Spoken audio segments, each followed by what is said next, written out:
আমার আল্লাহ বলেন, হে পৃথিবীর মানুষ, হে আমার বান্দারা, তোমরা দুনিয়ার মধ্যে গিয়েছো, আমি তোমাদেরকে দুনিয়ার মধ্যে পাঠাইলাম।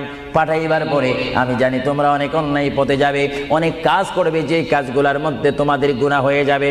হ্যাঁ বান্দা, তোমরা গুনাহ করবে তাও আমি ভালো মতো জানি, তোমরা পাপ করবে তাও আমি ভালো মতো জানি।